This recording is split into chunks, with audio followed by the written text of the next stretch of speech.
आज का हमारा पहला प्रश्न है, निम्नलिखित में से कौन सी स्थापत्य कला जो है वो बाबर के काल की देन है। जिसमें पानीपत की काबुली बाग मस्जिद, संभल की जामा मस्जिद, आगरा का आराम बाग। ठीक है, तो इनमें कौन सा जो कूट है वो सही है? एक और दो, एक दो तीन, एक और तीन, या फिर दो और तीन। तो जो इसका सही जो आंसर है वो आपका है बी ऑप्शन, एक दो तीन। तीनों जो पानीपत की काबुली बाग मस्जिद, संभल की जामा मस्जिद और आगरा का आराम बाग, ये तीनों जो हैं वो बाबर की स्थापत्य कला से संबंधित है।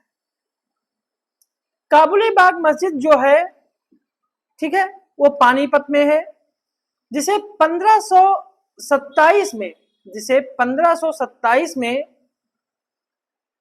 पानीपत की पहली लड़ाई में सुल्तान इब्राहिम लोदी पर अपनी जीत को चिन्हित करने के लिए बाबर ने बनवाई थी।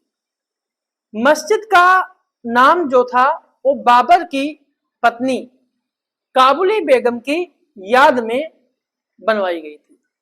ठीक है, काबुली बेगम की याद में बनवाई गई थी। ठीक है, जामा मस्जिद जिसे बाबरी मस्जिद भी कहते हैं और संभल के सबसे पुराने स्मारकों में से एक है। ठीक है, और यह संभल का विरासत स्थल 1528 में, संभल की जामा मस्जिद को 1528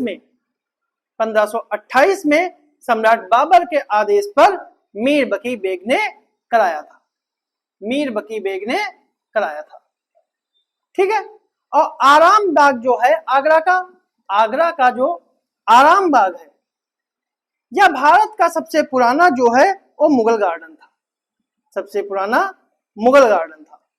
जिसे 1528 में भी संभल की जामा मस्जिद और 1528 में ही आगरा का आराम बाग जो है बनाया गया था। और यह जो आराम बाग है, यह आगरा के ताजमहल से लगभग 5 किलोमीटर उत्तर पूर्व में है। बाबर को काबुल में दफनाने से पहले बाबर को अस्थायी रूप से आगरा में ही दफनाया गया था, काबुली बाग में। ठीक है, अगर हम बाबर की बात करें तो बाबर का जन्म 14 फरवरी 1483 को फरगना घाटी के अंदीजान नामक शहर में हुआ था। और अंदीजान शहर जो है वो वर्तमान में उज्बेकिस्तान में। बाबर की मातृभाषा चगताई थी, लेकिन फारसी में बाबर को महारत हासिल थी। इसीलिए बाबर ने चगताई में बाबरनामा के नाम से अपनी जीवनी लिखी थी, जिसका फारसी भाषा में अनुवाद अब्दुल रहीम खानखाना ने किया था। लीडेन और अर्स्किन ने 1826 में बाबर नामा का अंग्रेजी भाषा में अनुवाद किया था। बाबर ने इसके अलावा मुबैयान नामक एक पद्य शैली विकसित की। इसके अतिरिक्त बाबर ने खत-ए बाबरी नामक एक लिपि का भी आविष्कार किया था। और बाबर ने सड़कों को मापने के लिए गज-ए बाबरी का प्रयोग किया, जो जहांगीर के समय तक चलता रहा।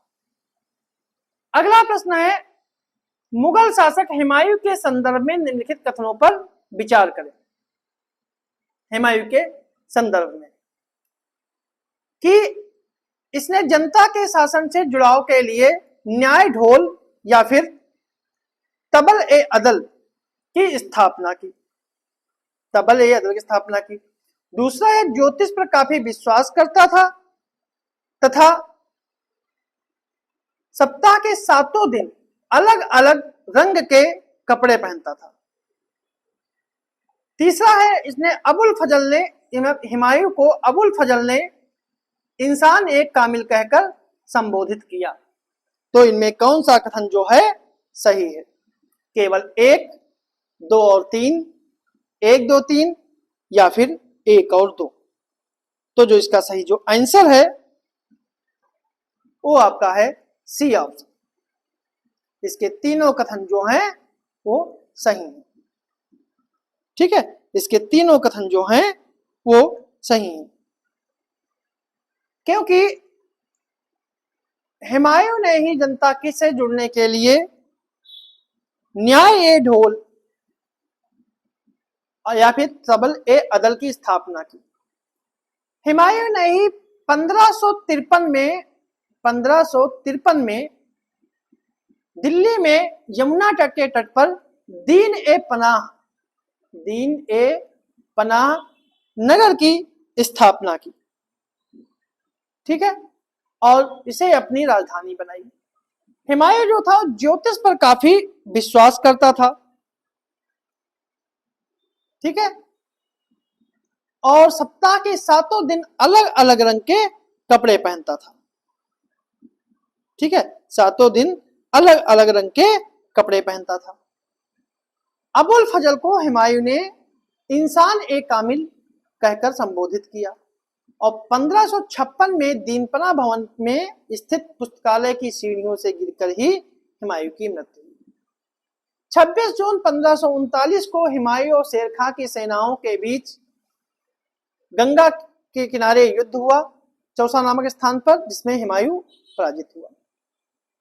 दिल्ली के सबसे पुराने शहर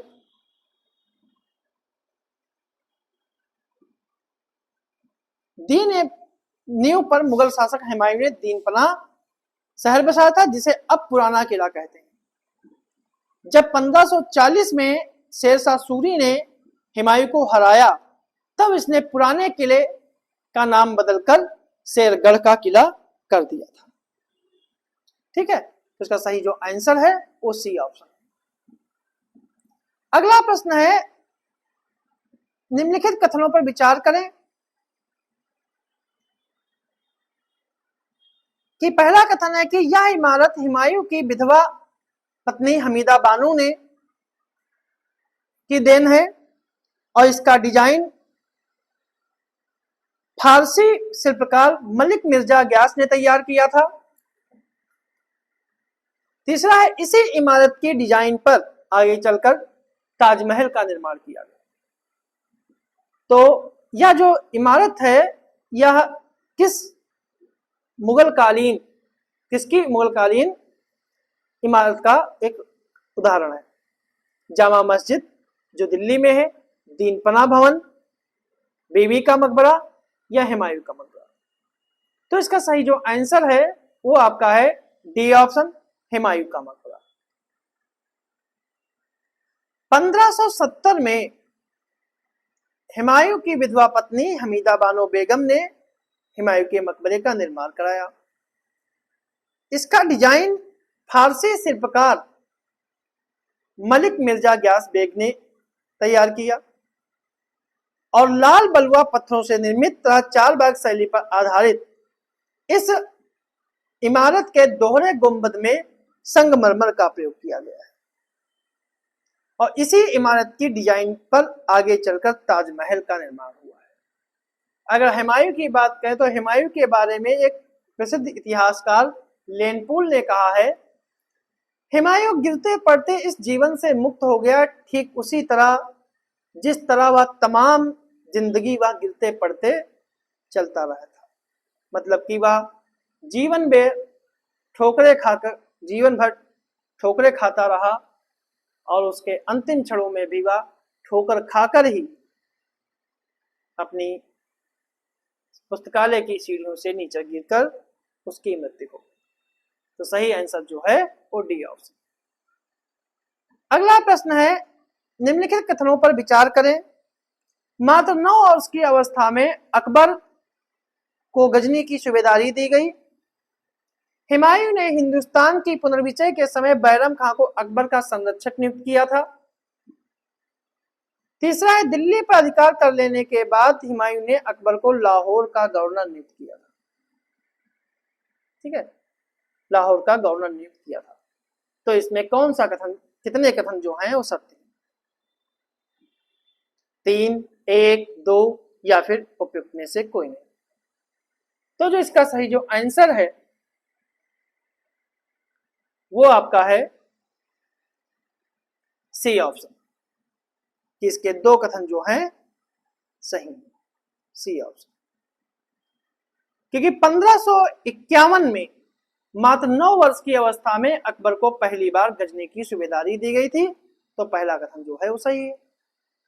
और हुमायूं ने हिंदुस्तान की पुनर्विजय के समय बैरम खां को नहीं, मुनीर खां को अकबर का संरक्षक नियुक्त किया था, इसलिए गलत है कि बैरम खां के स्थान पर मुनीर खां को नियुक्त किया गया। और दिल्ली पर अधिकार कर लेने के बाद हुमायूं ने अकबर को लाहौर का गवर्नर नियुक्त किया और साथ ही अकबर के संरक्षक मुनीर खां को अपने दूसरे लड़के मिर्जा हकीम का अंगरक्षक नियुक्त किया और तुर्क सेनापति बैरम खां को अकबर का संरक्षक नियुक्त किया। अगर अकबर की बात करें तो हुमायूं की मृत्यु के बाद बैरम खां ने गुरदासपुर के पास कालानौर में 14 फरवरी 1556 को अकबर का राज्याभिषेक किया था। ठीक है, अकबर का राज्याभिषेक किया था।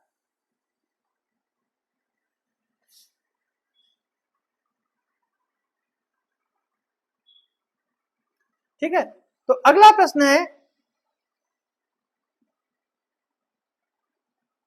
मुगल शासक अकबर के द्वारा किए गए निम्नलिखित कार्यों को उनके कालक्रम के आधार पर सजाइए।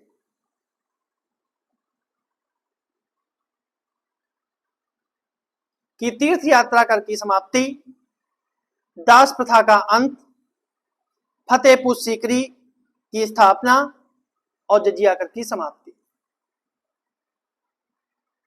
जजिया कर की समाप्ति।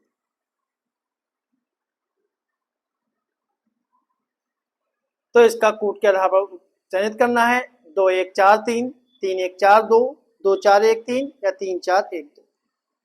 तो इसका सही जो आंसर है, अकबर ने दास प्रथा का जो अंत है सॉरी तीर्थ यात्रा कर का जो अंत है वो 1563 में किया था। दास प्रथा का अंत जो है वो 1562 में किया था। फतेहपुर की स्थापना जो है वो 1571 में की थी और जजिया कर की समाप्ति जो है वो 1564 में की थी।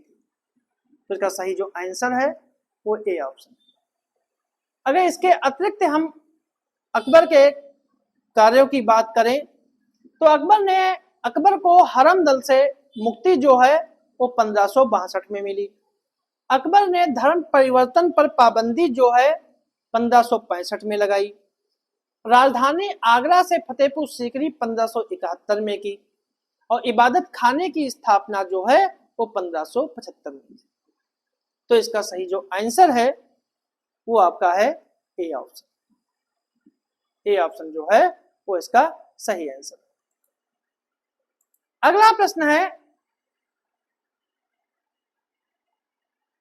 मुगल शासक अकबर के द्वारा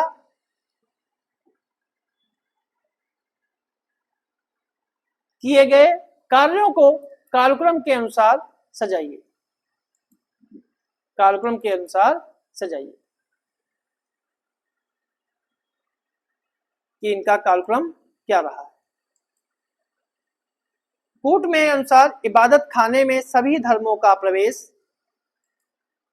मजहर की घोषणा, दीन इलाही की घोषणा और इलाही संवत की स्थापना। इलाही संवत की स्थापना ये आपको बताना है।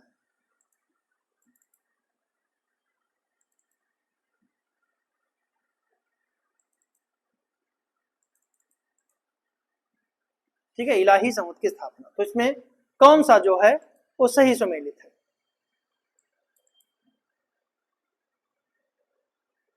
कौन सा जो है वो सही सुमेलित है ये बताना है। तो इसका सही जो आंसर है कूट के आधार पर 1 3 2 4। तो इसका सही जो आंसर है कि इबादत खाने में सभी धर्मों का प्रवेश जो है, इबादत खाने में सभी धर्मों का जो प्रवेश है, ठीक है, वो 1578 में हुआ था। मजहर की घोषणा जो है वो 1579 में हुई थी। दीन इलाही की घोषणा जो है वो 1582 में हुई थी। और सूर्य पूजा और अग्नि पूजा का प्रचलन भी जो है वो 1582 में किया गया था। इलाही संवत की स्थापना जो है वो 1583 में हुई थी। तो इसका सही जो आंसर है वो आपका है बी ऑप्शन, ठीक है। अकबर ने इलाही संवत जो है 1583 में ही शुरू किया था। अगला प्रश्न है,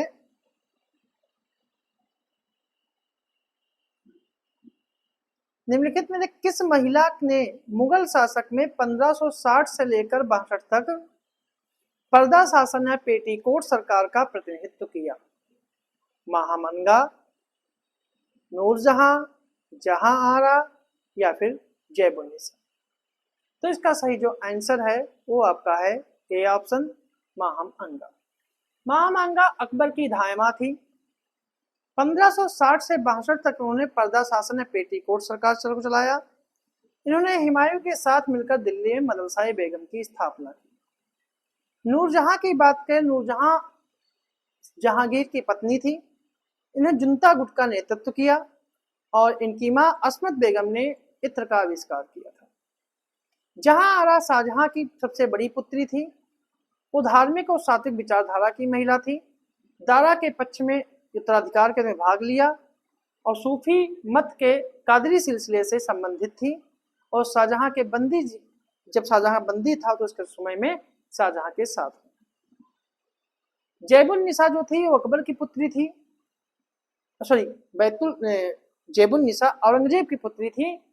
और शहजादा अकबर के पत्र व्यवहार करने के कारण औरंगजेब ने 1679 में इन्हें निर्वासित करके दिल्ली भेज दिया। यहीं पर उसने बैतुल उलूम नामक पुस्तकालय की स्थापना की। अगर मुमताज महल की बात करें तो मुमताज महल शाहजहां की प्रिय पत्नी थी, जो श्रृंगार प्रसाधन चीजों और जेवरातों की एक बहुत बड़ी विशेषज्ञ थी। अगला प्रश्न है कि मुगल शासक अकबर के द्वारा प्रवर्तित दीन इलाही के संबंध में निम्नलिखित कथनों पर विचार करें कि कितने कथन इसमें सही हैं। पहला है इसमें कि यह धर्म एकेश्वरवाद में विश्वास करता था। इस धर्म के अनुयायियों के लिए मांस भक्षण वर्जित था। इस धर्म के अनुयायियों को मछुआरों या शिकारियों के साथ भोजन करना वर्जित था। इस धर्म के अनुयायियों को अपने जीवन काल में ही साथ देना आवश्यक था।